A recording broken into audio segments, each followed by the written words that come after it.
Hello friends, स्वागत है आपका मेरे यूट्यूब चैनल में। आज हम लोग देखने वाले हैं कक्षा 11वीं विषय हिंदी वितान से पाठ आलो अंधारी का प्रश्न उत्तर। तो चलिए वीडियो शुरू करते हैं। चैनल को सब्सक्राइब कीजिएगा, अपने दोस्तों को शेयर कीजिएगा। वीडियो को आपको अंत तक देखना है ताकि सारी चीज़ें बहुत अच्छे तरीके से क्लियर हो सके। चलिए प्रश्न अभ्यास से पहला प्रश्न आपको पूछा जा रहा है कि पाठ के किन अंशों में से समाज की यह सच्चाई उजागर होती है कि पुरुष के बिना स्त्री का कोई अस्तित्व नहीं है। क्या वर्तमान समय में स्त्रियों की सामाजिक स्थिति में कोई परिवर्तन आया है? तर्क सहित उत्तर दीजिए। तो आपको सबसे पहले ये प्रश्न समझना है कि कौन-कौन से वो जो अंश हैं जिसमें यह साबित होता है या सच्चाई उजागर होती है कि पुरुष के बिना कोई स्त्री का कोई अस्तित्व नहीं है, और क्या वर्तमान समय में जो स्त्रियों की जो सामाजिक स्थिति है उसमें कोई परिवर्तन आया है। तो इसी को आपको उत्तर देना है। चलिए इसके उत्तर देखते हैं। पाठ में ऐसे अनेक अंश हैं जिनसे ज्ञात होता है कि पुरुष के बिना स्त्री का कोई अस्तित्व नहीं है। जैसे कि पहला, बेबी के प्रति उसके आस पड़ोस के लोग का व्यवहार अच्छा नहीं था। वे सदा उनसे पूछा करते कि उनका स्वामी कहाँ है। मकान मालकिन उनसे पूछती कि वह कहाँ गई थी, क्यों गई थी आदि। तो जो बेबी हवलदार जहाँ पर रहती थी तो वहाँ पे जो आसपास के लोग थे उनके साथ अच्छा व्यवहार नहीं करते थे। उनकी जो मालकिन जिनके घर में वो जो है किराए से रहती थी, उनकी जो मकान मालकिन थी, वो भी उनसे जो है सवाल जो है पूछा करती थी कि कहाँ गई थी, क्यों गई थी इत्यादि। दूसरा है, मकान मालकिन का बड़ा बेटा उनके द्वार पर आकर के बैठ जाता था और इस तरह की बातें करता जिनका अर्थ था कि यदि वो चाहे तभी बेबी उसके घर रह सकती है। मतलब उनके साथ जो है गलत तरीके से वो जो है व्यवहार किया करता था जो उनका बड़ा बेटा था। आपने पाठ में पढ़ा है। कुछ लोग जानबूझकर उनके स्वामी के विषय में प्रश्न पूछा करते थे, इस बात पर उन्हें ताने देते या छेड़ते थे। तो कुछ लोग उनको जो है जानबूझकर चिढ़ाते थे या फिर उनको छेड़ा करते थे। उनके पति के बारे उनके विषय में जो है प्रश्न भी किया करते थे। जब झुग्गियों का बुलडोजर चलाया गया, मतलब जब जो है झुग्गियों उनका जो है बुलडोजर चलाया जाता है, तभी अपना सामान समेट करके दूसरे के घर चले गए, परंतु वह अकेली बच्चों के साथ खुले आसमान में ये जो है बैठी रहती है। तो सारे लोग जो है अपने अपने सामान जो है समेट करके चले जाते हैं, लेकिन वो क्या करती है अपने बच्चों के साथ खुले आसमान के नीचे बैठी रहती, कोई भी उनकी मदद नहीं करता। अब क्या है, वर्तमान समाज में स्त्रियों की सामाजिक स्थिति में बहुत जो है परिवर्तन आया है। यदि हम वर्तमान समाज की बात करें तो वहाँ पर स्त्रियों की सामाजिक स्थिति में बहुत सारा हमको परिवर्तन देखने को मिलता है। पुरुष के बिना भी स्त्रियां हर क्षेत्र में सफलता प्राप्त कर आर्थिक रूप से मजबूत खड़ी है।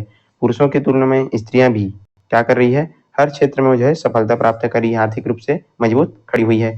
बड़े शहरों में ऐसी स्त्रियां हैं जिनका समाज से सम्मान किया जाता है और समाज के लोग भी उन्हें सहयोग भी समाज के लोग से भी उनको जो है सहयोग भी प्राप्त होता है।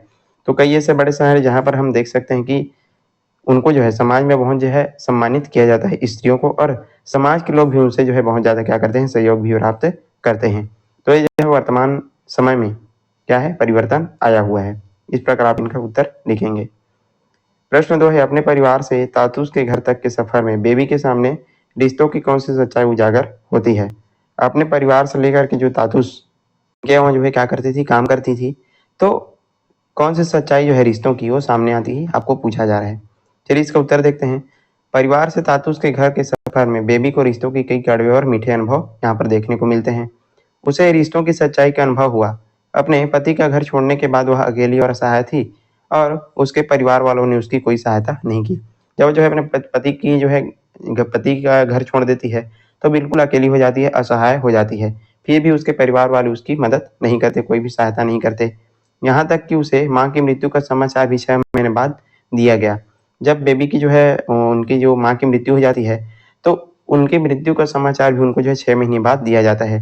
बेबी को बाहरी लोगों जैसे सुनील ने काम दिलवाने में, घर से बेघर होने में भोला दा ने और तातूस ने उन्हें बेटी का दर्जा जो है दिया। जब वो जो है उनको जो है घर से निकाल दिया जाता है, वो जो है निकल जाती है, भोला दा और जो तातूस है उनको जो है अपनी बेटी का दर्जा देते हैं, उसे प्रोत्साहित कर लेखिका बनने की जो है उनकी सहायता करते हैं। तातूस के सभी आत्मीय जनों ने बेबी को हर समय उत्साह बढ़ाने और हर संभव सहायता की।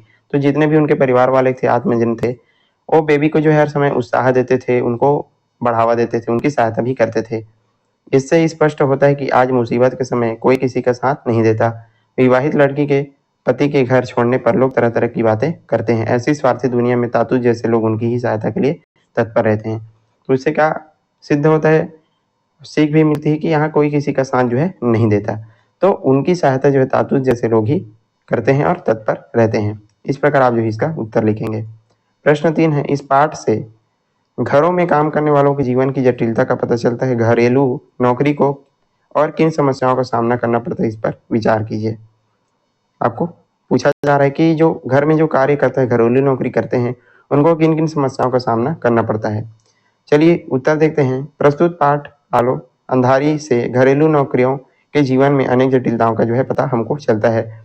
मालिक उन्हें कम मजदूरी दे करके उनसे मनमाना काम जो है करवाते हैं। उनको जो है मजदूरी कम दिया जाता है, लेकिन उनको काम बहुत ज़्यादा करवाया जाता है। पूरे दिन काम करने के बाद भी उन्हें भूखे प्यासे ही सोना पड़ता है। उन्हें बच्चों के पालन पोषण तथा घर की जिम्मेदारियों की चिंता हमेशा लगी रहती है। जो लोग कार्य करते हैं, साथ काम भी करते हैं, बच्चों का पालन पोषण करते हैं, घर की जिम्मेदारी भी रहती है। कहीं-कहीं तो घरेलू जो नौकर है उनके साथ अमानवीय व्यवहार भी किया जाता है। उनके साथ गलत तरीके से व्यवहार भी किया जाता है। बीमार होने पर भी उनसे जो है काम करवाया जाता है और उन्हें सही इलाज भी नहीं कराया जाता है। यदि वो बीमार हैं फिर भी उनसे जो है कार्य करवाया जाता है, काम करवाया जाता है। उनका इलाज भी नहीं करवाया जाता। इस प्रकार वे कठिन मेहनत करके भी स्वतंत्र होकर के जीवन व्यतीत नहीं कर पाते। उनको जो है बहुत ज़्यादा अमानवीय उनसे व्यवहार किया जाता है। चलिए प्रश्न 4 है, देखते हैं।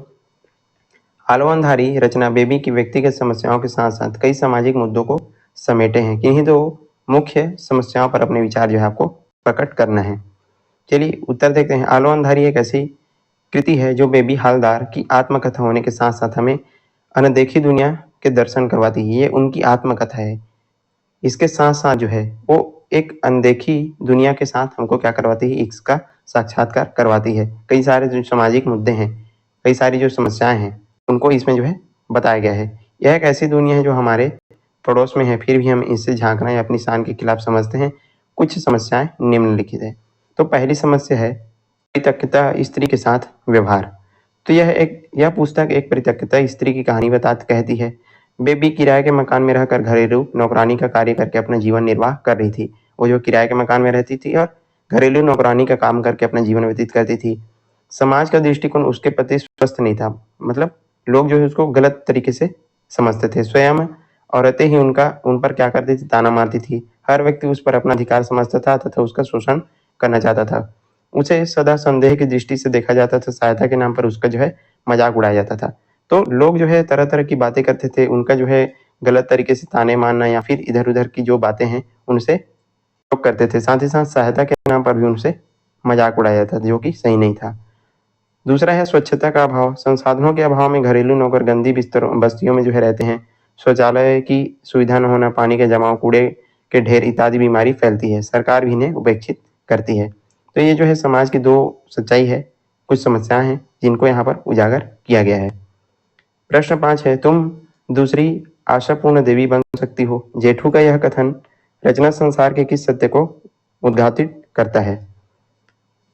चलिए इसका उत्तर देखते हैं। जेठू का यह कथन रचना संसार के इस सत्य को उद्घाटित करता है कि यदि व्यक्ति में लेखन कार्य के प्रति सच्ची लगन हो तो वह अत्यंत अभाव और व्यस्तताओं के रहते हुए भी एक महारचनाकार बन सकता है तथा रचना संसार में प्रोत्साहन का भी बड़ा महत्व है। तो यदि आपके अंदर एक सच्ची लगन है तो भले ही आप कितने ही अभाव में हो, व्यस्तता भरा आपका जीवन हो, आप भी एक महारचनाकार बन सकते हैं। प्रस्तुत कथन द्वारा जेठू लेखन जो कार्य है उसके प्रति बेबी का उत्साह जो है बढ़ाने के लिए उसे आशापूर्ण जो देवी है उसका उदाहरण देकर के समझाते हैं कि आशापूर्ण देवी अत्यंत व्यस्तताओं से घिरी होने के कारण रात में के सबसे सो जाने के कारण क्या करती थी, वो जो है लेखन कार्य करती थी। हमने इसको पाठ में पढ़ा है। उसी प्रकार यदि तुम चाहो तो लेखन के लिए समय निकाल सकती हो व दूसरी आशापूर्ण देवी क्या कर सकती हो, आशापूर्ण देवी जो है बन सकती हो। तो इस प्रकार वो जो है जेठू का जो कथन है वो यहाँ पर सामने आता है। फिर प्रश्न 6 है, बेबी की जिंदगी में तातूस का परिवार ना आया होता तो उसका जीवन कैसा होता, कल्पना करें और लिखें। यदि वो जो है तातूस का परिवार उनसे मदद नहीं करता, उनकी मदद नहीं करता तो उनका जीवन कैसा होता। उत्तर है, बेबी के जीवन में तातूस एक सौभाग्य की जो है भांति है। तातूस जैसे लोग सबको नहीं मिलते। तातूस जो है उनकी बहुत सारी क्या करते हैं, मदद करते हैं। यदि वे बेबी के जीवन में आते तो बेबी स्वयं कभी अपनी क्षमता को नहीं पहचान पाती। यदि तातूस उनके जीवन में ना आते तो बेबी अपनी क्षमता को नहीं पहचान पाती। उस गलीच माहौल में बेबी नरक भुगती, घर घर बर्तन जो है झाड़ बर्तन करती घूमती रहती। उसे जो है घर घर जाकर के कार्य करना पड़ता। लोग उसे बुरी नज़र से देखते, उनका शिकार हो जाती। उनके बच्चे कभी स्कूल का मुंह न देख पाते। जो तातू से उनके बच्चों को जो है पढ़ाई भी करवाते हैं और शायद उसके सदा के लिए जो है बिछुड़ भी जाते। उनका बड़ा बेटा कहाँ काम कर रहा था यह तातूस ही खोज लाते हैं। मतलब हमने पाठ में पढ़ा कि उनका बड़ा बेटा जो है घर छोड़ कर के चला गया था, कहाँ चला गया था ये भी उनको पता नहीं था, तो तातूस से उनको खोज करके लाते हैं और वह भी घृणास्पद अज्ञात कुचक्र के से जीवन में कहीं खो करके रह जाती है। हम उनकी आत्मकथा पढ़ने का अवसर भी नहीं मिल पाता, हमको जो है उनके बारे में जानने का भी अवसर नहीं मिलता। तो यदि तातूस उनके परिवार में ना था तो लेकिन तातूस उनकी बहुत ज़्यादा हेल्प करते हैं, उनकी मदद करते हैं। तो इस प्रकार आप इनका उत्तर लिखेंगे। यहीं पर हमारा आज का वीडियो समाप्त होता है। वीडियो पसंद आया तो लाइक कीजिएगा, ज़्यादा से ज़्यादा शेयर करने और चैनल पर नए हैं तो जरूर सब्सक्राइब कर दीजिएगा। चलिए आज के लिए बस नहीं, मिलते हैं इसी प्रकार के अन्य वीडियोज़ के साथ, तब तक के लिए पढ़ते रहिएगा। धन्यवाद।